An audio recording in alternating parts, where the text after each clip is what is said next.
Welcome to ITV. స్థానికంగా ఉన్న మాతృశ్రీ Shri Vashishtha junior college ప్రాంగణంలో విద్యార్థుల్లో ఆత్మవిశ్వాసం, లక్ష్య సాధన పట్ల అవగాహన కల్పించేందుకు ఇన్స్పైర్ కార్యక్రమాన్ని ఘనంగా నిర్వహించారు. ఈ కార్యక్రమానికి ప్రముఖ సివిల్స్ మెంటర్, మోటివేషనల్ స్పీకర్ శ్రీమతి బాలలత ముఖ్య అతిథిగా హాజరయ్యారు. ఈ సందర్భంగా బాలలత మాట్లాడుతూ విద్యార్థులు చదువు దశ నుంచి ఐఐటి, ఎన్ఐటి, మెడికల్ వంటి ఉన్నత లక్ష్యాలను నిర్దేశించుకోవాలని సూచించారు. లక్ష్య సాధనకు నిరంతర కృషి, క్రమశిక్షణ ఎంతో అవసరమని తెలిపారు. జీవితంలో ఎదురయ్యే సవాళ్లకు భయపడకుండా ఆత్మవిశ్వాసంతో ముందుకు సాగాలని విద్యార్థులకు పిలుపునిచ్చారు. తన స్వంత జీవిత ప్రయాణాన్ని ఉదాహరణగా వివరిస్తూ వైకల్యాలను జయించి విజయం సాధించవచ్చని చెప్పి విద్యార్థులకు స్ఫూర్తినిచ్చారు. నేను అప్పుడే అడుగులేస్తున్నానంట, నా నడక అనేది అసలు నాకు గుర్తులేదన్నమాట. సో నేను చిన్నప్పటి నుంచి ఇప్పటి వరకు ఇదే పరిస్థితి. నేను 5th క్లాస్ 6th క్లాస్ చదివేటప్పుడు నాకు అందరిలాగా ఆడుకోవాలనిపించేది. మా అమ్మ ఏం చేసేవాళ్ళంటే నన్ను ఒక చైర్లో కూర్చోబెట్టి అందరూ ఆడుకునే అమ్మాయిని చూపించేవాళ్ళు. నువ్వు వాళ్ళని చూస్తూ ఉండు అని చెప్పి కూర్చోబెట్టేవాళ్ళు బయట. నేను లోపల ఇంట్లో ఉంటే బయట తీసుకొచ్చేవాళ్ళు అనమాట.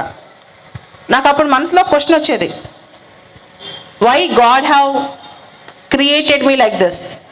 దేవుడు నాకే ఎందుకు ఈ స్పెషల్ ఆఫర్ ఇచ్చాడు? నా తోటి వాళ్ళందరూ ఆడుకుంటున్నారు కదా, నా ఫ్రెండ్స్, మా చెల్లి అందరూ ఆడుకుంటున్నారు, నేను మాత్రం ఆడుకోలేకపోతున్నానని రోజు బాధపడేదాన్ని.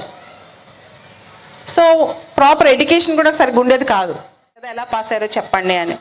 అలా నా స్టూడెంట్స్ కూడా సక్సెస్ అవడం మొదలెట్టారు. ఇందాక మీ సార్ చెప్పిన ఎగ్జాంపుల్, ఒక స్టూడెంట్ తను 2030లో నా దగ్గరకు వచ్చారు. మ్యామ్ నేను చాలాసార్లు మెయిన్స్ రాస్తున్నాను, నాకు రావట్లేదు, నాకు హెల్ప్ చేయండి అని.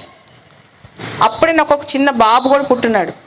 నీ ఒక్కరికి హెల్ప్ చేసే టైం నాకు లేదు అంటే, నాకు ఎక్స్క్లూజివ్గా హెల్ప్ చేయాలి మీరు అన్నాడు. నేను అన్నా నాకు టైం లేదు, రోజు మార్నింగ్ 4:30కి అయితే రావచ్చు అన్న. రోజు మార్నింగ్ 4:30కి వచ్చేవాడు, రోజు మార్నింగ్ 4:30కి ఎగ్జామ్ రాసేవాడు.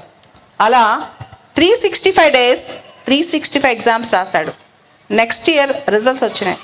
All India 66th rank.